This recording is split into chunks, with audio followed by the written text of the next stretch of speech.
All right, so here's the Cubase project for my new song, Always. This song started out in 2016 when my wife asked me, why don't I write a song to her? So I did. I just picked up my guitar and sort of improvised what is the main theme of this song. And it was just something that just blurted out from my hands, which is always cool when that happens.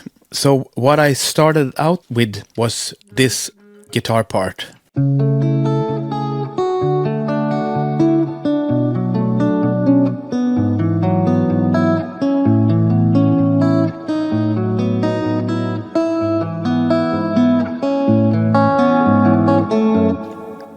And that's basically the main theme of the song. And while that is nice enough on its own, I wanted to orchestrate it a little bit more and make that main theme of the song stand out and be big and be growing throughout the track and so on. So here's what I did. Let's first take a look at processing-wise what I did. So you can see here that I have a Morgan amp suit that's not engaged, so I didn't end up using it. I was trying it for a bit to have a cleanish kind of tone with a little bit of breakup, but I didn't end up going for that, so I went back to just having that super clean, right into the audio interface, mixing console kind of sound, which is, I guess, what they did back in the 80s a lot of the time. And on one hand, a guitar lined straight into the mixing console, it can sound super clean and crisp and cool, but it can also sound really dull and boring. So first I have an EQ that doesn't do too much, but then I'm having a little bit of compressing going on, and then using the virtual mix rack by Slate, using the virtual channel, an EQ that's just taking out a little bit of mids, and another compressor that it's not touching it too much either. And you can see the mix control is down at 30%. So it's actually not doing too much. You can see that here the Helix Native is something that I used basically only for its tuner. I really love the tuner on this one. And you can set the offsets necessary for tuning a guitar with true temperament, which is cool. Then I have Soothe, which is taking out some stuff that I don't like.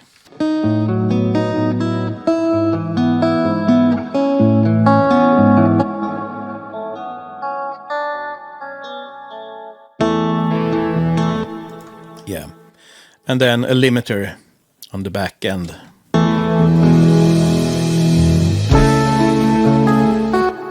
And it's just shaving off some of the very, very top peaks.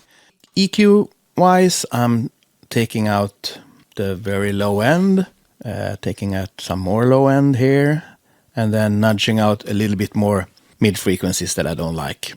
And then I'm sending it to a reverb, the Metaflanger, which is set to a very, very discrete kind of chorus, and then a super tap, 6-tap stereo delay. I can show you that later. And then I have this main guitar performance. I have duplicated it onto 2 more tracks. You can see the D here stands for duplicate. So it's basically the same performance, but in front of everything, I'm using a chorus on one of them and a phaser on the other, and they are panned hard left and right. So I'll show you what they sound like on their own.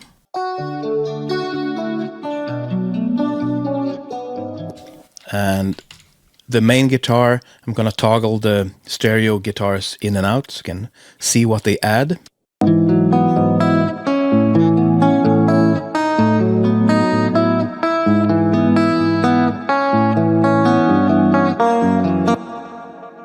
So it's kind of subtle, but it's really nice to me. Then I'm adding a few keyboards. So the one I started with was this Electric Grand. Let's see, there we go. By Easy Keys, by Toontrack.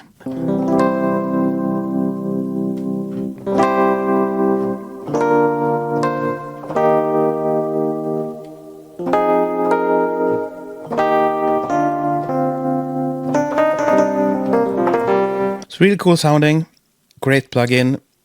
Yes, it's really cool that when you play chords, names the chords for you.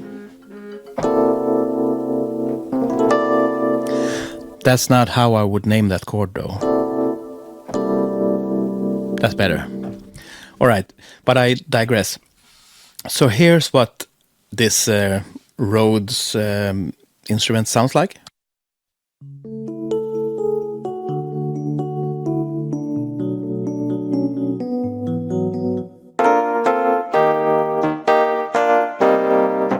Really cool. Then I also have a grand piano.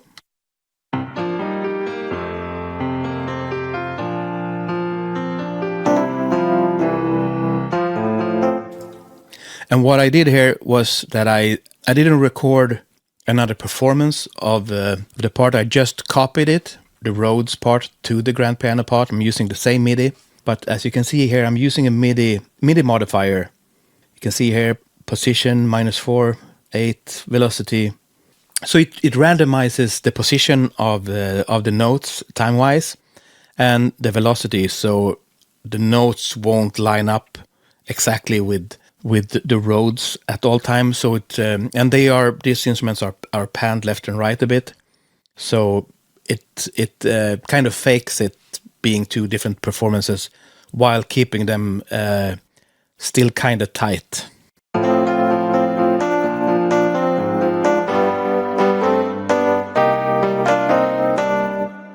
And then I have also this one, another easy keys. Very nice sounding.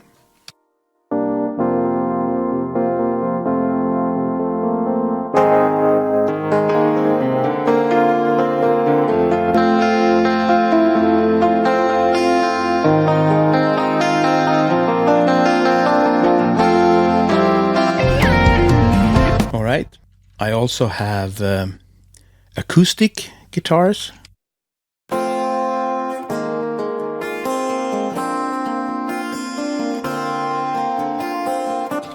Maybe I should say something about what I did with the easy keys tracks. Yeah, so for the Rhodes, I'm pulling up a bit of top end and ducking down the bottom end of it, and then I'm setting it to a reverb. So that's basically what's going on with that kind of synth sound. Kind of same EQ philosophy, sending it to a reverb a little bit more, and then I'm also sending it to that 6-tap delay to give it more stereo width. And then the piano has got a little bit of a different EQ approach, and I'm also sending it to this compressor.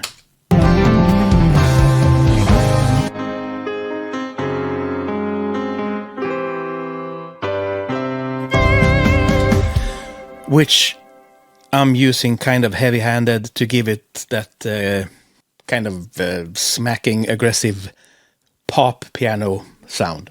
The acoustic guitars, they are also same as the clean guitars. It's just straight into the audio interface. I'm using the onboard microphone of the guitar, and it's a cheap Cort acoustic, steel string acoustic.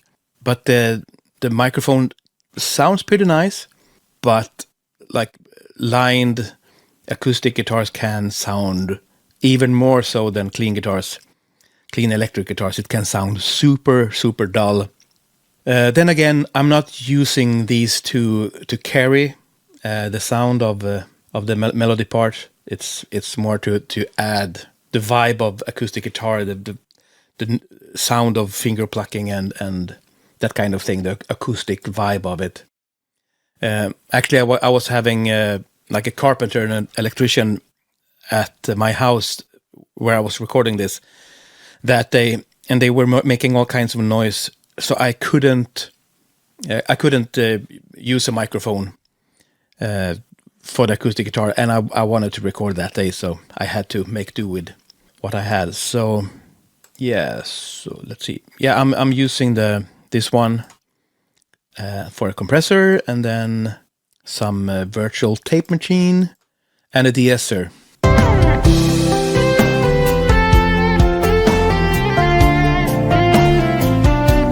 And you can see it's just shaving off the very peaks of the too trebly information, which can be nice, especially at during parts of the song where I'm strumming harder. And the acoustic guitars also, they have their own reverb. There's the reverb.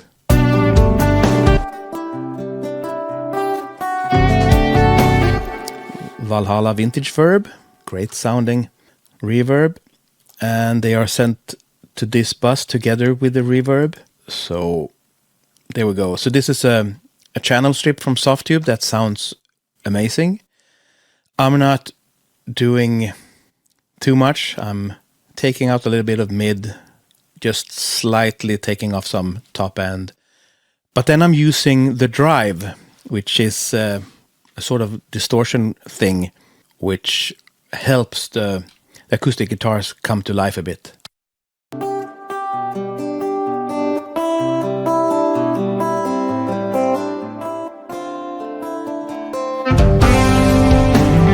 So yeah, distortion, harmonics, that kind of stuff is really helpful. It's something that I'm getting into more and more.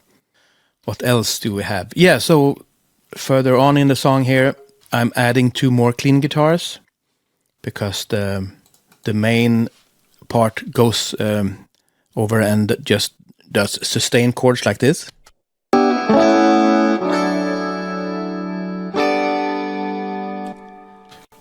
So I have this part.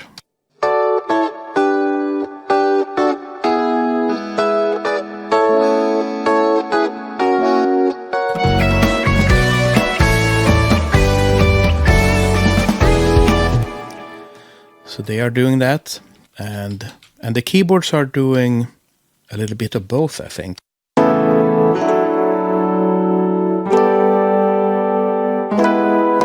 Right, first they play those sustained chords, but after a bit.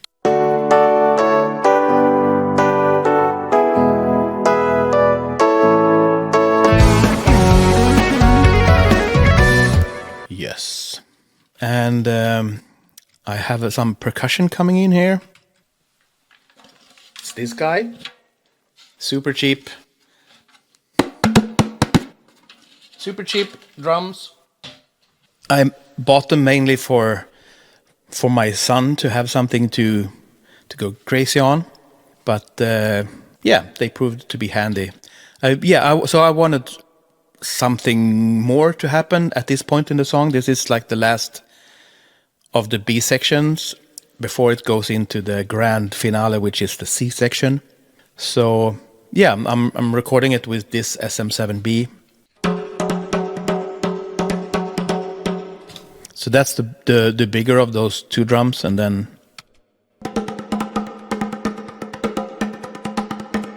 you can see that I have chopped these up quite a bit because I'm not a drummer, and at first I thought it sounded cool to have that kind of wild performance, which doesn't really align very well with the recorded drums. But then I figured it needed to be tightened up a bit. It's not quantized, so it's not really slammed to the grid, but it's like halfway there. So I've got those 2, and then I did a trick, which I've done before when I needed percussion, but it didn't have a drum. The Scarsimeter song Extinction Mantra has got some kind of percussion in the intro of the song, and that's exactly what I did here. I take an acoustic guitar and I flip it over and start drumming on the back of it. And that sounds like this.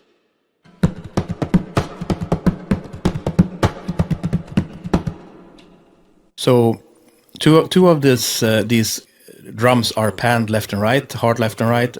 And the guitar drum, you can see this wavy kind of thing here, or the automation is actually, I'm just moving it back and forth in the stereo field a bit to not have too much stuff sitting in the center of the mix, because that's where, you know, you have big things like the lead guitar, bass, kick, snare. So it's good for other things to be moving around or being out of the way. So, but together they all sound like.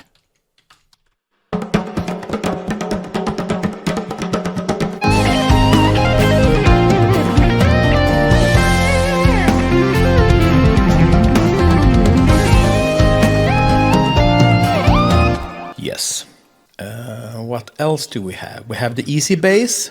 So I really like playing bass myself. I'm not the worst bass player in the world, but also I'm not much of a fingerstyle player and not a fretless player. And I wanted the fretless sound here. And the bass is not the important part of this song in a way. So instead of hiring someone to do it, which I could have done, but yeah, I just wanted to be in control of exactly what notes were played.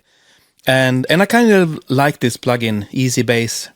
So I'm using a bunch of TuneTrack software in here. And you can see above the Easy Bass track, you see Superior Drummer, which is what I used when the song was in the demo state. I programmed drums. And then I had my very good friend and incredible drummer, Darby Todd, lay down real drums for me. So he recorded the real drums in his studio, sent them over. Because I thought that for the drums, it was easier to have a real player play than to program it. Even though I could probably have made that pretty realistic as well. So, yeah, the easy bass. I'm having a keyboard down here that you can't see, but you can do things like that.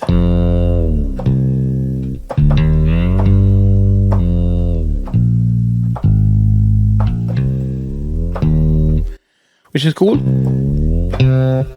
So that's what I'm doing, quite a lot of that in the bass track.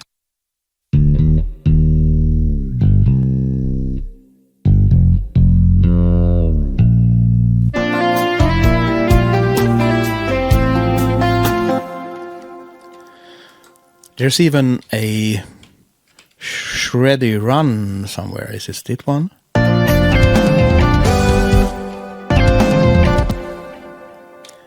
That wasn't too shreddy. Oh, it's over here. Sometimes you need a little bit of craziness. I could never play this, so this is program.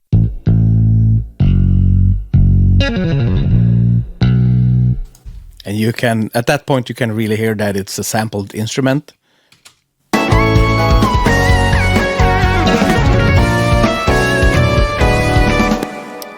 But I think it's cool. I think some of the keys are doing it as well.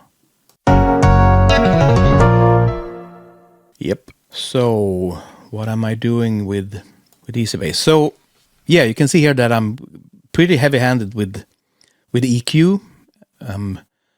Throwing up a whopping 16 dB of 2.5K high shelving. The bass doesn't have all that much treble info on it.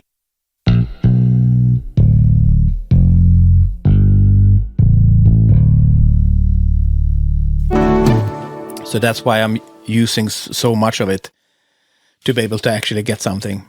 And then I'm high passing at 77 Hz, which is much higher than I would do for a metal mix. But I don't really need too much of the subs. I'm using a limiter, another limiter. I'm using this thing, Infinity Bass, where I add some monophonic subharmonic synthesizer.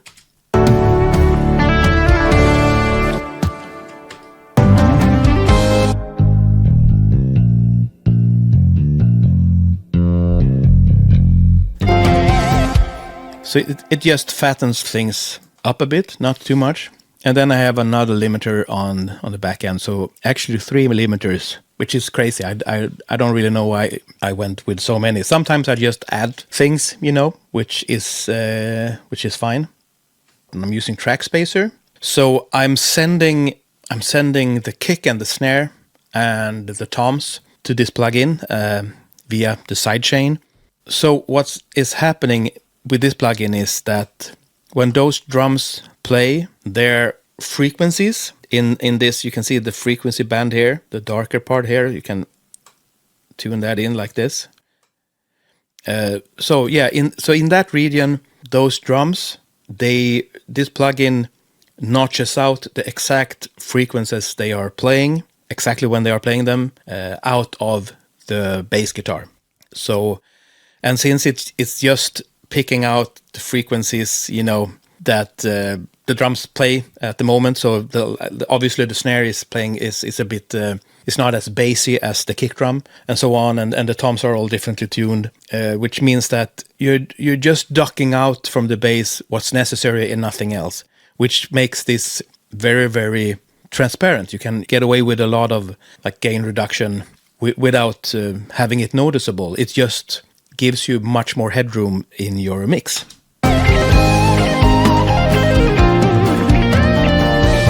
Yeah, and you see like the line that is above here is those drums that I've sent.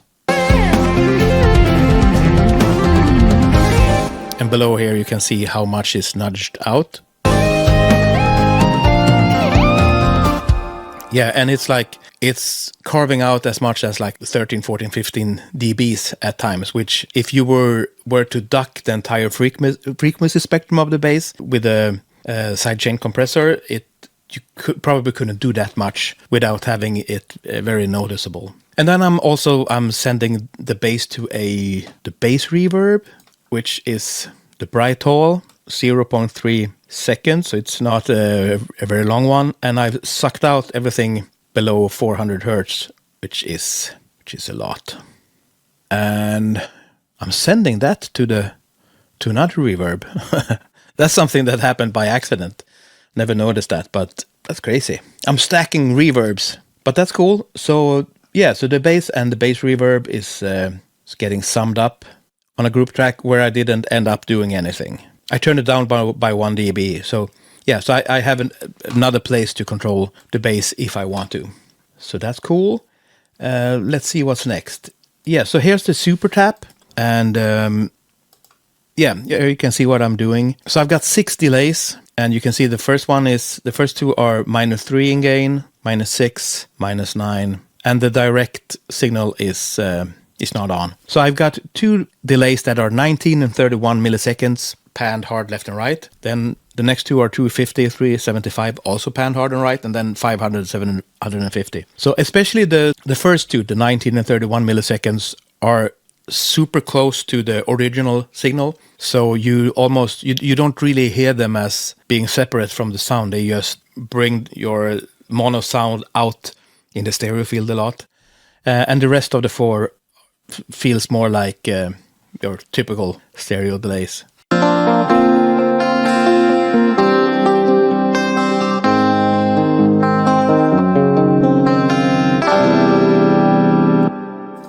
Yeah, so you can hear it does quite a lot. And then I have the metal flanger on a chorus setting.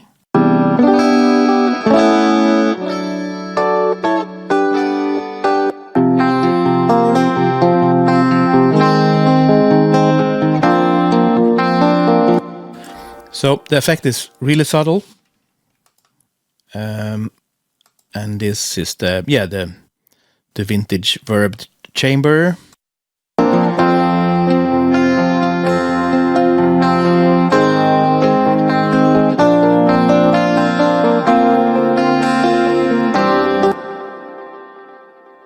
Let's see what we have here. We have the drum reverb.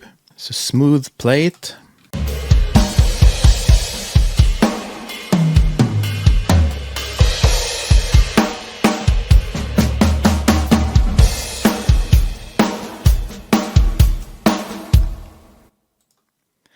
Did we talk about the acoustic reverb, acoustic guitar?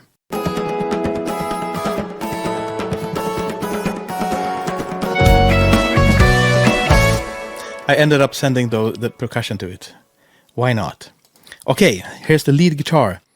And here you can see that there are a lot of regions.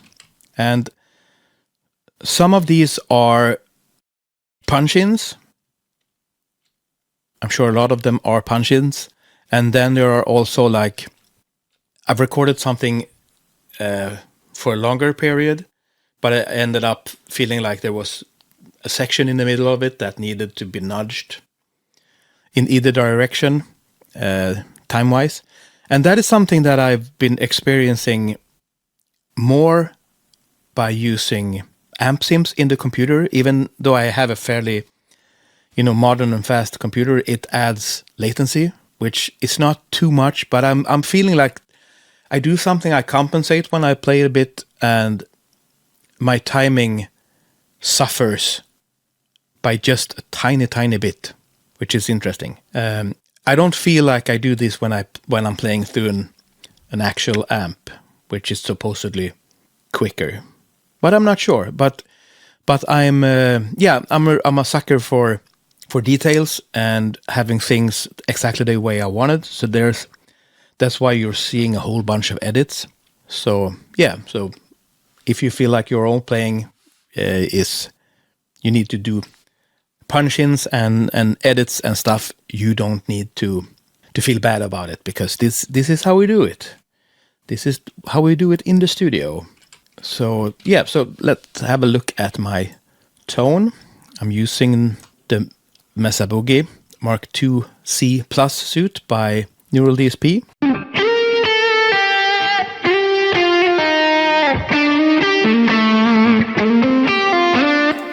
It just sounds wonderful to my ears. And it's, this is my own preset, I think. Isn't it? The PB&J? It is, yeah. When you get this plugin from Neural DSP, I have 3 presets included. By C, Share 10, Death Leopard, PB&J. So, By C, Share 10 is a Swedish joke. Swedish people will die laughing. Death Leopard. PB&J, that's peanut butter and jam or jelly, whatever you prefer. Yeah, so it's that tone. And then I'm doing exactly what I did on the clean guitars, and that I often end up doing is that I'm duplicating my performance to 2 more tracks. Once again, the D here means duplicate. And I put a phaser pedal in front of the amp. You can see the rate, like the timing of the phasing is a bit different. So let's have a listen to the tracks, and I'm going to solo and pull them in and out so you can hear what they all bring to the equation.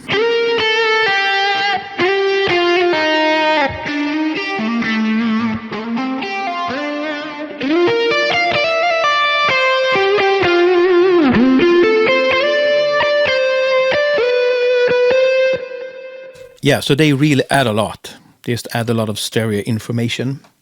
The guitar reverb, ping pong delay, dotted 16th notes, which seems fast, but you can see down here the song is in 64 BPMs. Then we have the drums that Darby Todd so expertly played and recorded for me. So yeah, let's go through it track by track. The inside kick sound. So I'm sending it to drum leveler. I'm using this plugin here mostly as a gate.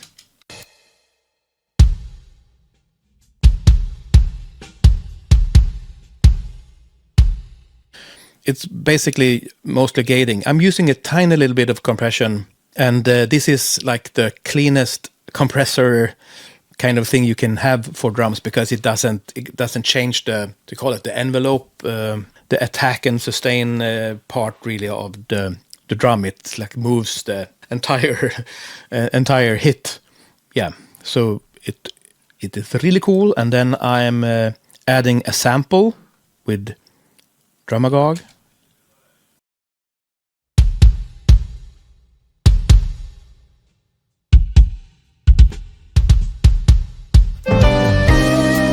The sample is sometimes a little bit flamming with the real kick, like a few times throughout the song, which I didn't care too much about because it didn't bother me.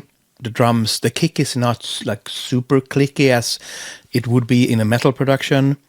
if I do a metal production and I use I trigger samples, I usually print the samples and I go over the entire song, the entire album, and I nudge anything that's too off, so that everything sounds perfectly aligned to the real drums. But in this case, I just didn't care too much. It didn't bother me.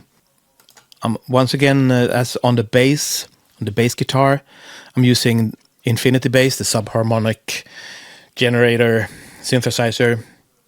I'm pulling up a little bit of top end, sending it to drum reverb. Then I have the kick out. It's not very loud in the mix. Using drum leveler again, and gating a little bit less, but I'm compressing it a tiny little bit more. Also sending it to the reverb. On metal production, I don't usually send the kick to a lot of reverb, or I send it to reverb, but I have taken out a lot of bass from the reverb. But in this case, I can have more. There's more space to have reverb on the kick. The snare. And here I'm using drum leveler again.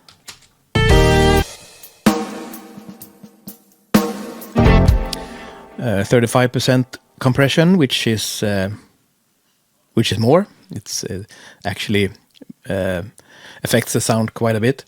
A modest amount of gate, which takes out a lot of the cymbal bleeds and kicks and toms in between the snare hits. I'm actually not using any other compressor as I would in other cases. There's some EQ. A thing about using the drum leveler and the gate on the top microphone on the snare is that I'm gating out a lot of the ghost notes, which kind of sucks. But I'm trying to get them from the bottom mic.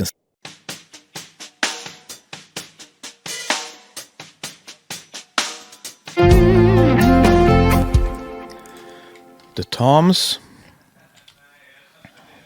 I don't need to use any gate for the toms because shit, my carpenter is back. I need to close the door. All right, here we go.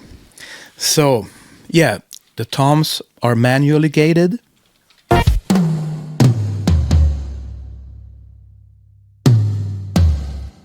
And you can see here that these are actually clean tails that I have pasted on to every single hit. So the actual hit and the first, 50 milliseconds or 20 milliseconds, depending a little bit on what's happening, is the actual performance. And then the tail is basically the same throughout the track.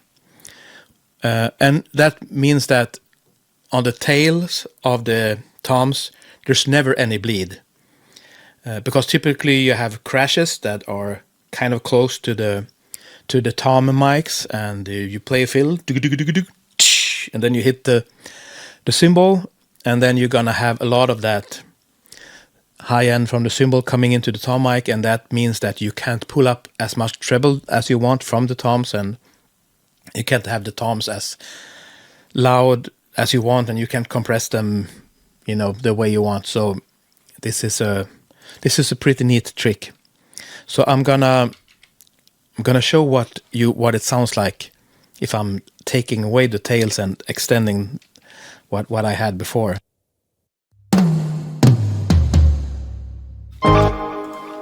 So away with the tails and bring forth the truth.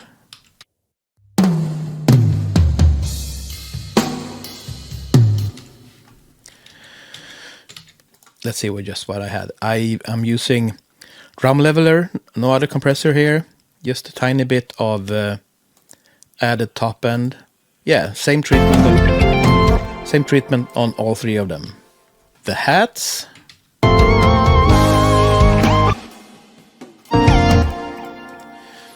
Yeah, the hi-hats, I'm taking out some low frequencies.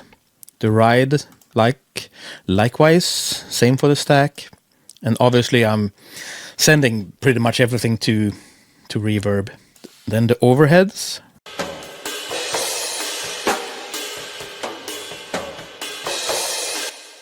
I'm scooping out quite a bit of bass frequency, 500 hertz. I'm using a de-esser.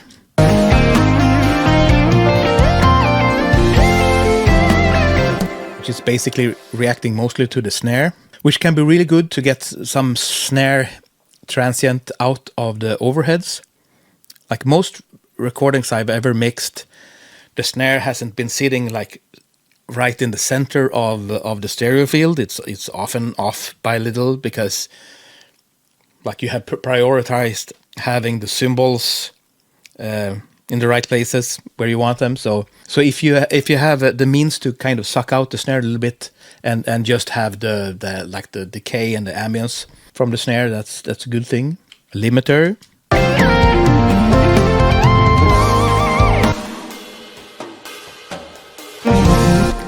Once again, it's reacting mostly to the snare, and I have this one, the MV2, which is like a, what do you call it? It's like a compressor and an expander or something. It brings up it like the high level tucks down the top transients, and the low level brings up the low quiet stuff, which can be really cool. And then the room mic.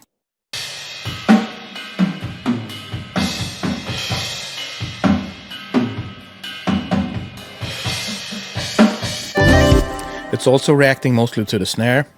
I'm sending it to the reverb as well. Yeah, so the compressor is reacting mostly to the snare, and then I have shaped it quite a bit with the EQ. All right, the toms. On the tom bus, I added this. It's not doing much. I think it's something I just experimented with, and then I didn't end up using it too much, but it still sits there.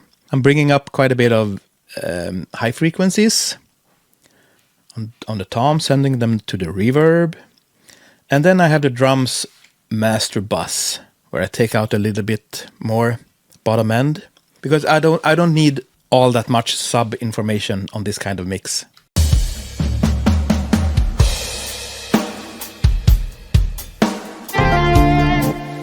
Using Soothe here again.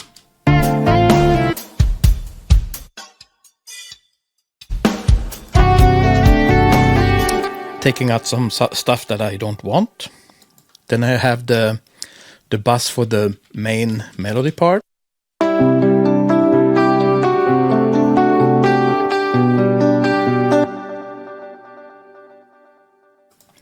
using this, the virtual mix racks. I'm using this preamp emulation, which brings out some distortion and harmonics.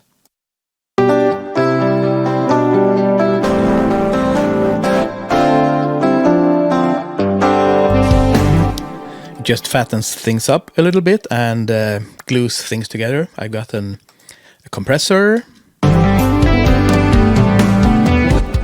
And one more time, the Soothe, which is very nice to soothe things. Soothe your ears. So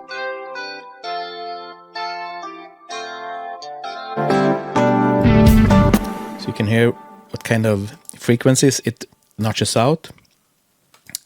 Once again, the MV2.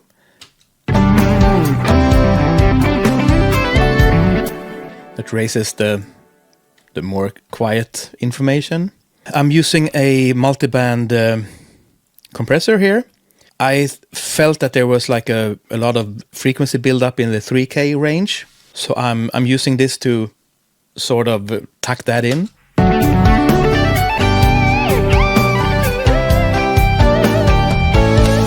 To make room for basically for the lead guitar. And I'm also using this again, the track spacer,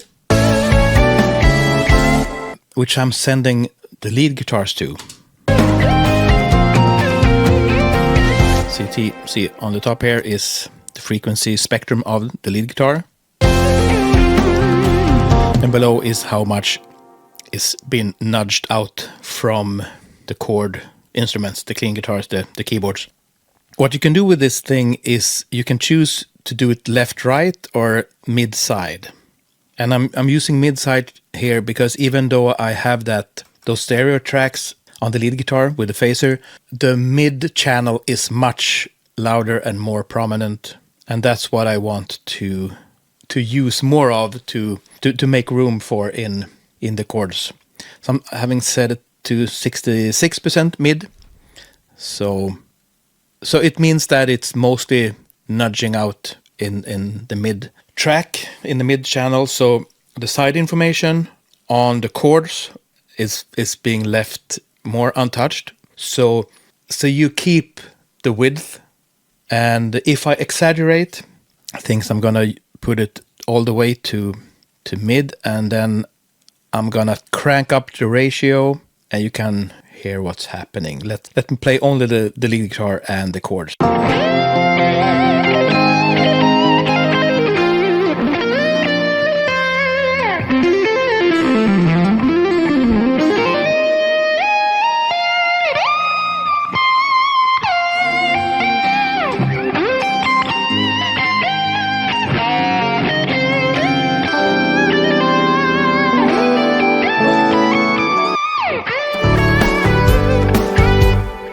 So it's really a cool tool to have. And then a limiter.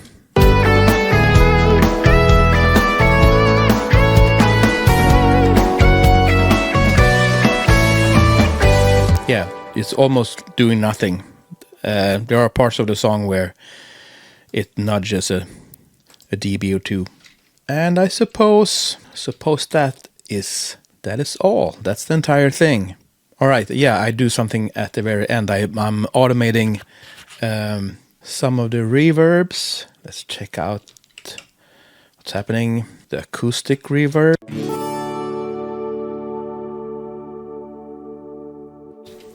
Yeah, I'm automating that so it goes from being set at a little over 2 seconds to being 8.4 seconds long on the very last chord of the song. Oh, here's this reverb. It goes from 2.66 to 9.34. So yeah, because I just wanted that very, very last chord of the song to really bloom out and be big.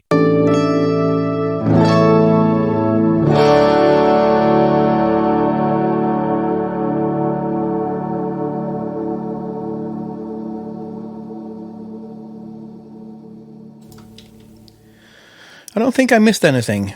I think that is all. So yeah, I hope you enjoyed this video. It became kind of on the longer side, but I wasn't in a hurry. Maybe you aren't either. Maybe we could take a moment to just to talk about how diatonic this song is and how it starts in a major key.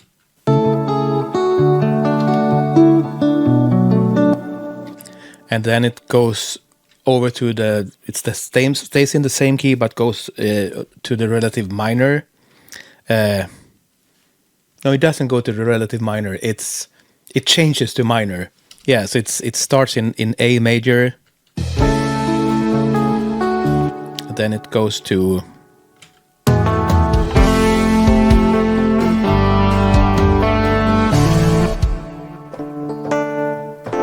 F, G, D, D5. So it basically goes from A major to A minor, and then it resolves back to A major.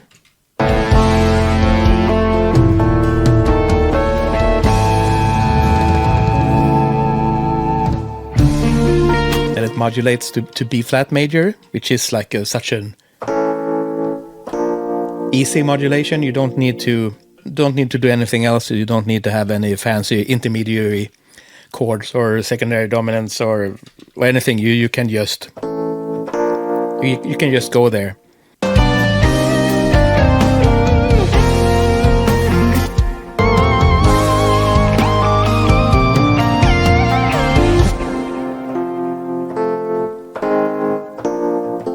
Then that happens.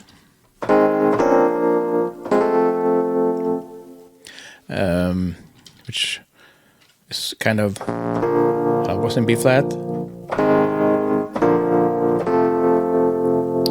Yeah, it kind of feels like it moves to F major, and then you have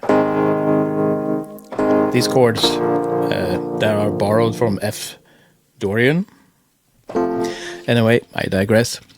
So then it goes to C major.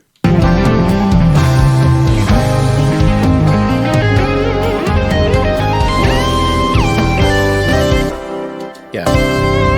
Then the last of the A sections are in C. So A, B flat, C.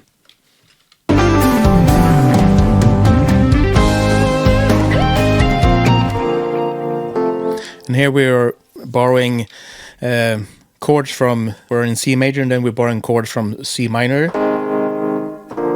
and C Dorian. Modal interchange chords, what you call them. And then by the end of it,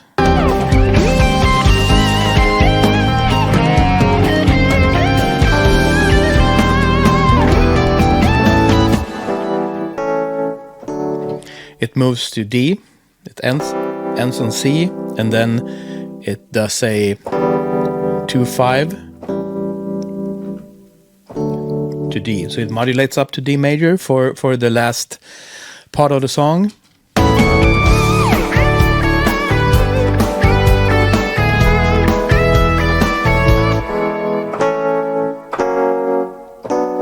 And there we have a lot of secondary dominance, but it's still, everything still feels, you know, in the key. There's nothing really crazy happening, like diatonic chords, the occasional secondary dominant, modulation. But at the very end here, something more drastic happens.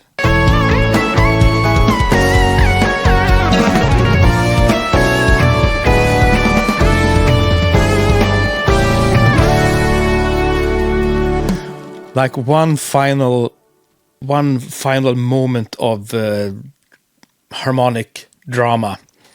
I thought that was, I was like itching to have something happening in the song that would make you feel some kind of unease, since everything else is just like so lovey-dovey and nice.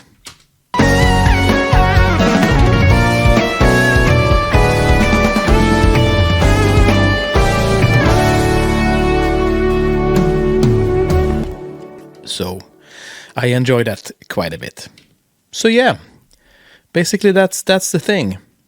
In order to make this video, to the way I've had set things up, I've been having some issues doing videos with Cubase because I'm having like audio problems when I'm having too many plugins on and so on and so forth, and so I don't have the complete master bus set up here, but I did start with a tape emulation, the Slate tape machine, a virtual tape machine thing, which is cool. And then I have a compressor.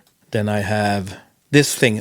I'm using this lift plugin to add some silky frequencies and some big low frequencies. And then from this equalizer, I'm just bringing up like 2 dBs of 12K. And I'm having the virtual channel that does what the virtual channel does. I don't really know exactly what it does. I think it introduces like crosstalk between channels and probably some harmonics and stuff. So yeah, I'm gonna play some of the mix and I'm gonna pull these in and out. You can see how much this does to the overall final result.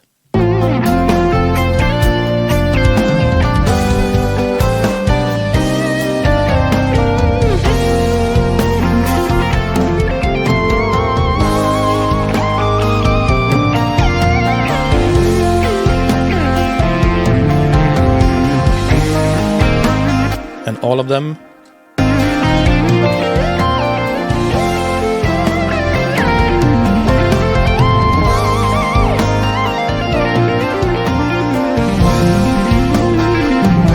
It's like this is the thing that kind of makes or breaks the mix.